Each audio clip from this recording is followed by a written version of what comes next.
قرآن کریم کن کن لوگوں کی اطاعت اور پیروی کرنے کو کہہ رہا ہے اور امام علی علیہ السلام نے کسے طاغوت کہہ کر خطاب کیا ہے؟ ناظرین اکرام السلام علیکم۔ تفسیر نور کے اس پروگرام میں ایک مرتبہ پھر سے آپ سبھی کو خوش آمدید عرض کرتے ہیں۔ آج ہم ایک آیت کی تفسیر کو لے کر آپ کے سامنے حاضر ہوئے ہیں، تو آئیے چلتے ہیں اس آیت کی تفسیر کو جاننے کے لیے تلاوت اور ترجمے کو سنتے ہیں۔ كتاب أنزلناه إليك مبارك ليدبروا آياته وليتذكر أولو الألباب. بسم الله الرحمن الرحيم. يا أيها الذين آمنوا أطيعوا الله وأطيعوا الرسول وأولي الأمر منكم فإن تنازعتم في شيء فردوه إلى الله والرسول إن كنتم تؤمنون بالله واليوم الآخر ذلك خير وأحسن تأويلا۔ اے وہ لوگ جو ایمان لائے، خدا کی اطاعت کرو اور رسول کی اور صاحبان امر یعنی جانشین پیغمبر کی اطاعت کرو۔ پس اگر کسی چیز میں جھگڑا کرو تو اسے اللہ اور رسول کی طرف پلٹا دو اگر تم خدا اور آخرت و قیامت پر ایمان رکھتے ہو۔ یہ بات اختلافات کو حل کرنے کے لیے قرآن اور سنت کی طرف تمہارا رجوع کرنا بہتر اور اس کا انجام بہت اچھا ہے۔ تو ناظرین یہ تھا آیت کا ترجمہ، اب اس کے نکات کو بیان کرتے ہیں۔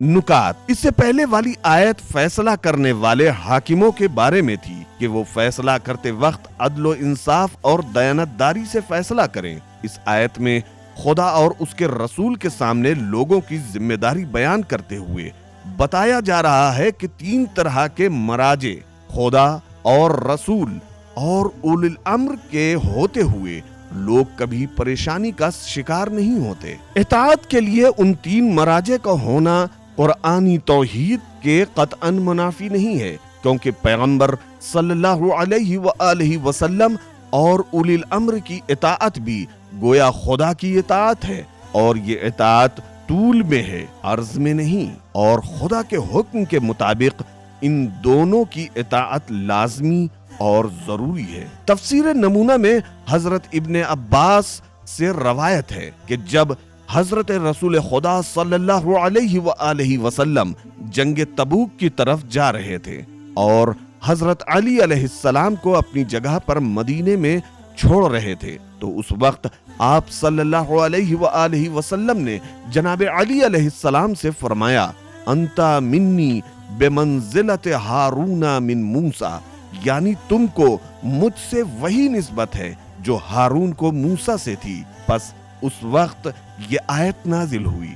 پچھلی آیت میں تاکید کی گئی ہے کہ امانتیں ان کے مالکوں کے حوالے کرنی چاہیے۔ اس آیت میں ظاہراً یہ کہا جا رہا ہے کہ امانتوں کی واپسی خدا، رسول یا اولی الامر کی اطاعت کے سائے میں ہونی چاہیے۔ اطیعوا کے حکم کا تکرار احکام کی مختلف قسموں کی طرف اشارہ ہے۔ حضرت پیغمبر اکرم صلی اللہ علیہ وآلہ وسلم بعض اوقات احکام الہی بیان فرماتے اور بعض اوقات سرکاری احکام صادر فرماتے تھے، کیونکہ آپ صلی اللہ علیہ وآلہ وسلم کے پاس دونوں منصب تھے، یعنی آپ صلی اللہ علیہ وآلہ وسلم منصب رسالت اور منصب حکومت دونوں رکھتے تھے۔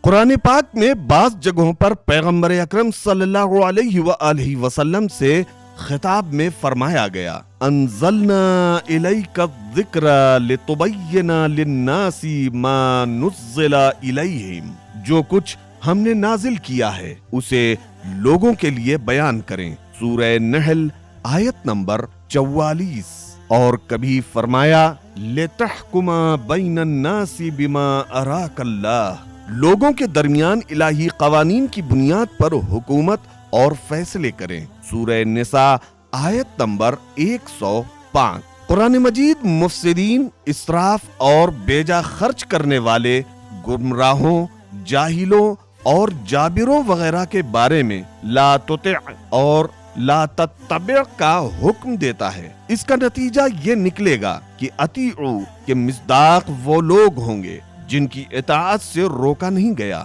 اور ان کی اطاعت کرنا خدا اور رسول کے احکام کی مخالفت نہیں ہے۔ آیت میں اولی الامر کی اطاعت کا حکم آیا ہے، لیکن جھگڑے کی صورت میں اس کی طرف رجوع کرنے کا ذکر نہیں ہے، بلکہ لڑائی جھگڑے میں حل کے لیے واحد مرجع خدا اور رسول کو بتایا گیا ہے۔ یہ اس بات کی علامت ہے کہ اگر اولی الامر کی پہچان اور مصداق کے بارے میں شک اور جھگڑا ہو جائے تو خدا اور رسول کی طرف رجوع کرنا چاہیے۔ لہٰذا احادیث نبوی میں اولی الامر کے مصداق کے طور پر اہل بیت پیغمبر کو پیش کیا گیا ہے اور ان کی پہچان کرا دی گئی ہے۔ کمال الدین شیخ صدوق صفحہ 222۔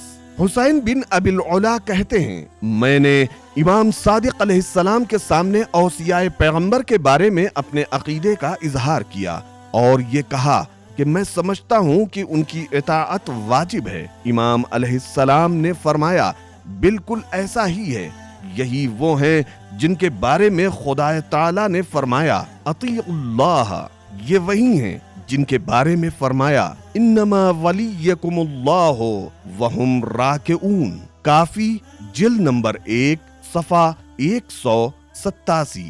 نہج البلاغہ کے خطبہ نمبر 125 اور مالک اشتر کے نام خط میں حضرت علی علیہ السلام فرماتے ہیں، خدا اور رسول کی طرف رجوع کرنے سے مراد محکم آیات کی طرف رجوع اور اس طریقہ کار کی طرف رجوع ہے جس پر سب کا اتفاق ہو۔ حضرت علی علیہ السلام فرماتے ہیں، جو حاکم پیغمبر صلی اللہ علیہ وآلہ وسلم کی معصوم اہل بیت علیہم السلام کی رائے کے علاوہ فیصلہ سنائے وہ طاغوت ہے۔ دائم الاسلام جلد نمبر 2 صفحہ 530۔ ہم نے آیت کے نکات اور ترجمے کو سن لیا ہے، آئیے چلتے ہیں آیت کے پیغام کو بھی سنتے ہیں۔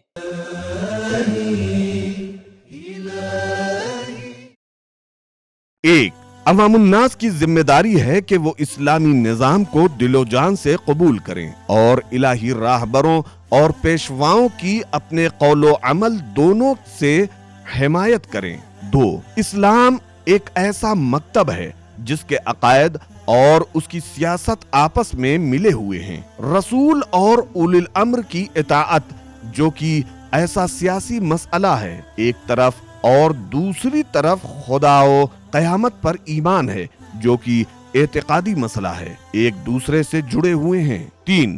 اطاعت میں سلسلہ مراتب کا خاص خیال رکھا جائے۔ 4. اولی الامر کو بھی رسول کی طرح معصوم ہونا چاہیے تاکہ رسول کی اطاعت کی طرح ان کی اطاعت بھی بغیر چوں چرا کے ضروری ہو۔ 5. اس حاکم کی اطاعت واجب ہے جو خود مومن ہو اور با ایمان لوگوں میں سے ہو۔ 6. لڑائی جھگڑا بڑھنے کی صورت میں خدا اور رسول کی طرف رجوع کرنا سچے ایمان کی علامت ہے۔ عام اور پرسکون حالات میں اطاعت کرنا کوئی خاص اہمیت نہیں رکھتا۔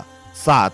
اسلامی حکومت کی اہم ذمہ داری و وحدت اور بھائی چارگی قائم کرنا اور جھگڑوں کو حل کرنا ہے۔ 8. دین کامل وہ ہوتا ہے جس کے پاس سارے اختلافات اور مشکلات کا راہ حل موجود ہو۔ 9. غیر الہی اور طاغوتی حکومتوں کے آرڈر اور حکم کو قبول کرنا حرام ہے۔ 10. اگر سارے فرقے قرآن و سنت کو اپنا مرجع قرار دیں تو سارے اختلافات حل ہو جائیں گے، وحدت اور ہم آہنگی ایجاد ہو جائے گی۔ 11. خدا، رسول اور الہی راہبروں کے احکام کی خلاف ورزی کرنے والے اپنے ایمان پر شک کریں۔ 12. اسلام کے سارے عملی پروگرام اس کے اعتقادی پروگرام کے مطابق ہیں۔ اطیعوا ان کنتم تؤمنون، دوسرے الفاظ میں خدا اور قیامت پر ایمان اس چیز کا باعث ہے کہ اسلام کے احکام پر عمل ہو اور خدا اور رسول کی نافرمانی سے بچا جائے۔ 13. دوراندیشی اور لمبی مدت کی مصلحت و بہتری کو پیش نظر رکھنا اقتدار کا حقیقی معیار ہے۔ آج کے ایپیسوڈ میں ہمیں یہ معلوم ہوا کہ لڑائی اور جھگڑے میں خدا اور رسول کی طرف رجوع کرنا سچے ایمان کی علامت ہے۔ یہیں پر ہمارا وقت ختم ہوا. ملتے ہیں اگلے ایپیسوڈ میں، تب تک کے لیے شکریہ. خدا حافظ. سبیل قرآن، قرآنی سماج کی پہچان.